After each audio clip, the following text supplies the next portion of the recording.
జై శ్రీమన్నారాయణ. కిష్కింధాకాండలో ఆ రఘునందనుడు, ఆ శ్రీరామచంద్రుడు తమ్ముడు లక్ష్మణునితో, భార్య వైదేహితో దండకారణ్యానికి వచ్చాడు. తస్య భార్యా జనస్థానాత్ రావణేన హృతా బలాత్. ఆ రామభద్రుడి భార్యను సీతమ్మను రావణుడు జనస్థానము నుండి బలవంతంగా ఎత్తుకొని పోయాడు అంటూ హనుమ స్వయం ప్రభకు చెబుతూ ఉన్నాడు.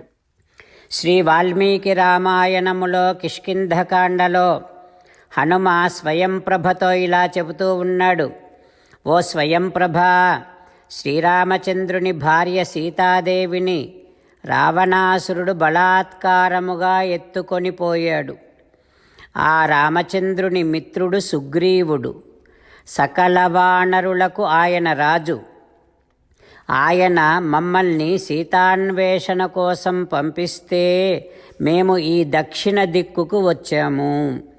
ఓ స్వయంప్రభ, మేము అంతటా సీతమ్మ కోసం వెతికాం, అలసిపోయాం, చాలా కృంగిపోయాం.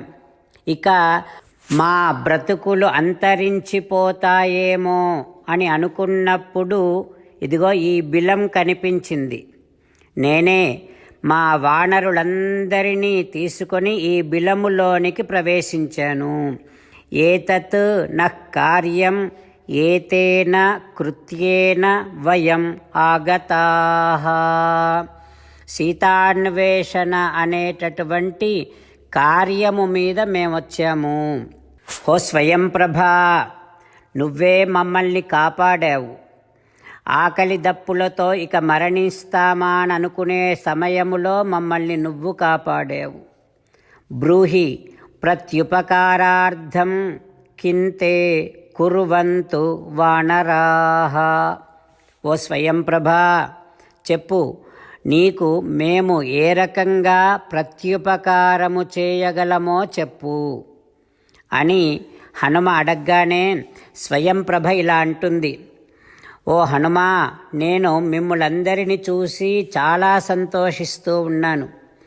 చరంత్యా మమ ధర్మేణ, నేను కేవలం ధర్మాన్ని ఆచరిస్తున్నానయ్యా. నా కార్యం ఇహ కేనచిత్, నాకు వేరే ఏమీ అవసరం లేదు. మీరు ప్రత్యుపకారము చేయవలసినటువంటి అవసరము లేనే లేదు అని అనగానే హనుమ ఈ రకంగా అంటూ ఉన్నాడు. ఓ ధర్మచారిణి, మేము శరణం త్వాం ప్రపన్నాస్మః సర్వే వై ధర్మచారిణి. ఓ స్వయంప్రభా, ఇప్పుడు మేము నిన్నే శరణు వేడుకుంటున్నాము. మాకు సుగ్రీవుడు ఇచ్చిన నెల గడువు ముగిసింది. మమ్మల్ని ఈ భయంకర బిలము నుండి వెలుపలికి తీసుకొని రావా. సుగ్రీవుడిచ్చిన సమయం మించిపోయింది కనుక ఇక మాకు ఆయువు తీరినట్టే. అయితే నువ్వు మమ్మల్ని కాపాడాలి.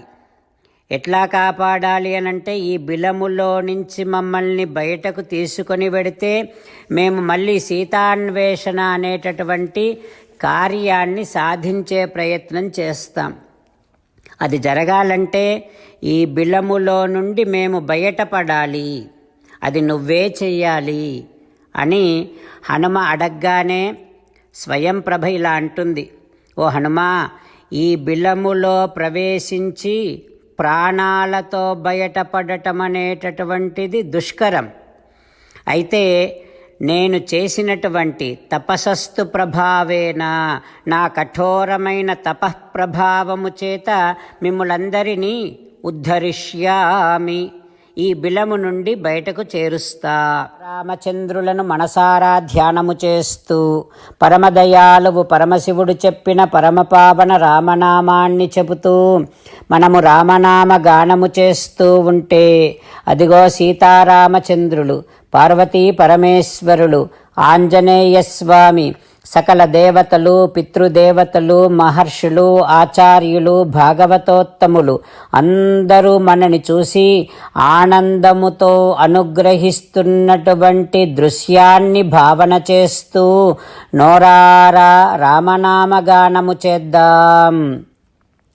రామ రామ దశరథ రామ, రామ రామ దశరథ రామ, హే హే రాజా రామ, హే హే రాజా రామ, హే హే సీతారామ, హే హే సీతారామ. జై శ్రీమన్నారాయణ. భక్తులకు ప్రత్యేకమైనటువంటి విజ్ఞాపన. మీకు అన్ని విషయాలలో వెంటనే మంచి ఫలితాలు రావాలి అనంటే ప్రతిరోజు 1 నిమిషం వెచ్చించి నారాయణాస్త్రాన్ని చదవండి. ఇక మీకు తిరిగే ఉండదు. నారాయణాస్త్రాన్ని పొందడానికి మీరేం చేయాలంటే నారాయణాస్త్రం అనే వెబ్సైట్కి వెళ్ళి మీ పేరు, మీ ఈమెయిల్ ఇస్తే మీ ఈమెయిల్కి నారాయణాస్త్రం PDF వస్తుంది. అందులో ఒక రామాయణ శ్లోకం, ఒక గీతా శ్లోకం, ఒక విష్ణునామం ఉంటాయి. ఆ 3 కలిపి నారాయణాస్త్రం అంటాం. ప్రతి ఒక్కరికి వేరువేరు శ్లోకాలను ఇస్తున్నాం. ఆ రకంగా ఎవరి శ్లోకాన్ని వారు ప్రతిరోజు తప్పనిసరిగా చదవటం వలన ప్రతిరోజు ప్రతి 24,000 భక్తులతో ఒకసారి సంపూర్ణ రామాయణ పారాయణ, 33 సార్లు శ్రీమద్ భగవద్గీత పారాయణ, 24 సార్లు శ్రీ విష్ణు సహస్రనామ స్తోత్ర పారాయణ జరుగుతుంది. ప్రతి ఒక్కరికి అంతటి విశేష ఫలితము ప్రతిరోజు లభిస్తుంది. అందుకని మీరు, మీ కుటుంబ సభ్యులు అందరూ ఒక్కొక్కరు ఒక్కొక్క నారాయణాస్త్రాన్ని వెంటనే పొందండి. జై శ్రీమన్నారాయణ. శ్రీమద్ భగవద్గీత సారాంశముగా 18వ అధ్యాయములో 65 నుంచి 69 శ్లోకముల ద్వారా శ్రీకృష్ణ భగవానుడు మనందరినీ ఒక 8 పనులు చేయమని చెబుతూ పరమాత్మ ఈ రకంగా అంటూ ఉన్నాడు. ఎవరెవరైతే నేను చెప్పిన ఈ 8 పనులు చేస్తారో వారందరూ నాకు చాలా ఇష్టమైన వారవుతారు.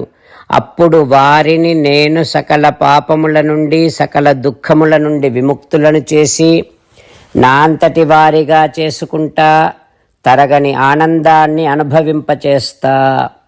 నిజమే చెబుతున్నా, ప్రమాణము చేసి చెబుతున్నా అంటూ సాక్షాత్తుగా దేవదేవుడైన శ్రీమన్నారాయణుడైన శ్రీకృష్ణ భగవానుడే మనను ఈ 8 పనులు చేయమని చెబుతూ ఉన్నాడు కనుక, హో శ్రీమన్నారాయణ, కరిష్యే వచనం తవ, తప్పకుండా చేస్తా, నువ్వు చెప్పినట్టే చేస్తా అంటూ మనం ప్రతిరోజు దేవదేవుడైన శ్రీమన్నారాయణుడికి ఈ రకంగా మాట ఇద్దాం. హో శ్రీమన్నారాయణ, నువ్వు చెప్పినట్టే నేను నిన్నే సంతతము ధ్యానము చేస్తూ ఉంటా. హో శ్రీమన్నారాయణ, నువ్వు చెప్పినట్టే నేను నీ భక్తుడిగానే ఉంటా. హో శ్రీమన్నారాయణ, నువ్వు చెయ్యమన్నట్టే నేను నా విధులను, కర్తవ్యాలను నీ సేవగా, నీ తృప్తి కోసమనే సక్రమంగా నిర్వర్తిస్తూ ఉంటా. హో శ్రీమన్నారాయణ, నువ్వు చెప్పినట్టే నేను నీవాడిని అనే మహావిశ్వాసాన్ని సంతతము కలిగి ఉంటూ నా హృదయములో నీకే నమస్కరిస్తూ ఉంటా. హో శ్రీమన్నారాయణ, మామేకం శరణం వ్రజ, నన్నొక్కడిని మాత్రమే శరణు వేడుకో అని నువ్వే అన్నావు కనుక నేను నిన్ను ఒక్కడిని మాత్రమే శరణు వేడుకుంటా. హో శ్రీమన్నారాయణ, మా శుచః, ఇక దుఃఖించకు అని నువ్వే నాకు భరోసా ఇస్తూ ఉన్నావు కనుక నేను ఇక దుఃఖించను. హో శ్రీమన్నారాయణ, నువ్వు చెప్పినట్టే నువ్వు నా కోసమని చెప్పిన శ్రీమద్భగవద్గీతను ఎప్పుడో ఒక్కసారి కాకుండా ప్రతిరోజు కనీసము 1 శ్లోకాన్నైనా అనుసంధానము చేస్తూ గీతోపదేశాన్ని జ్ఞాపకం చేసుకుంటూ ఉంటా. హో శ్రీమన్నారాయణ, నువ్వు చెప్పినట్టే నువ్వందరి కోసమని చెప్పిన శ్రీమద్భగవద్గీతను తెలియని భక్తులందరికీ తెలియచేసే నా వంతు ప్రయత్నాన్ని నిరంతరము కొనసాగిస్తూనే ఉంటా. ఓ శ్రీమన్నారాయణ, నేను నువ్వు చెప్పినట్టే చేస్తా, నీకు నచ్చినట్టే ప్రవర్తిస్తా, నీకోసమే పని చేస్తూ ఉంటా. కరిష్యే వచనం తవ. సర్వం శ్రీకృష్ణార్పణమస్తు. జై శ్రీమన్నారాయణ.